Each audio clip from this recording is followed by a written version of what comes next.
I think that this is something that is being debated heavily on forums at the moment. The division of roles is probably becoming a little bit murky. It's a very big grey area now. Technology has moved ahead so that anybody can hold a camera, anybody can point a light or deal with audio. It's being able to do it really well that makes the difference. And I'm not seeing a lot of that at the moment, and I'm thinking that that has probably gone too far in a certain direction. Hence, we're looking to pull students back a little bit toward understanding what it is they're aiming to achieve. Producing-wise, it's understanding every component that is coming together in that product, and that's what the students don't necessarily have a full understanding of coming in, and a lot of participants in the industry don't necessarily either. But we are looking to redefine what those roles are. In first year, we've got 30 students, and as we sort of touched on before, levels of competence do vary greatly, and that's not to say that somebody who might start the year not terribly confident or competent can end up evolving to be one of your top students. So we never lose faith that that can happen. However, we can't predict when it's going to happen sometimes, and so we just have to we have to identify who are the students who are straggling a little bit and assist them as much as we can. In terms of participation, they get a go at everything.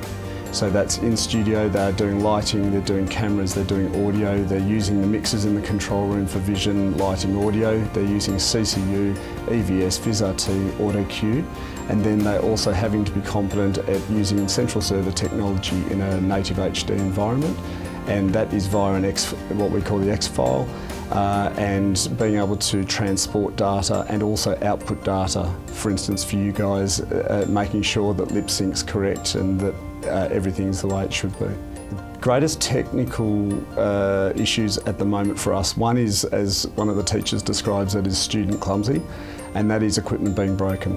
At the other extreme, we actually have commercial entities coming through using our facilities and paying for those facilities. So if we discover something is broken or is damaged in some way, it can really throw back their production, which when you consider in one instance every Thursday we have a client that is rehearsing 2 till 4, they're shooting 4 till 6. It's going up to Sydney via the DVN and back out to each of the capitals at 7:30 that night. If something's not functioning, we're in trouble. Our programs are targeted at 16 to 50, so it's a very, very broad audience. Hence, we have to make sure that our content is suitable for that. I think that in both year levels it is. Having said that, there were 3 packages that were created that we knocked back because we felt that it wasn't embracing the spirit of what Channel 31 is trying to achieve. And that probably hindered some of the production at various points, and it's something that I've learned from this year that I'll be looking for. But to me, it's a great opportunity to really practice across a number of formats. We're embracing social media. Social media has, and I think, to be honest, anybody that doesn't has their head buried in the sand. It is absolutely integral to rounding out a program today.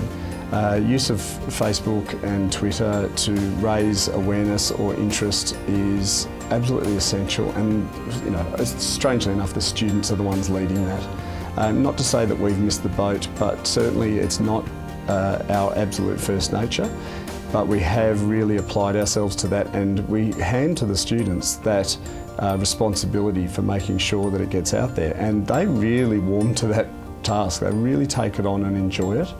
And that's probably been one of the strengths of both shows.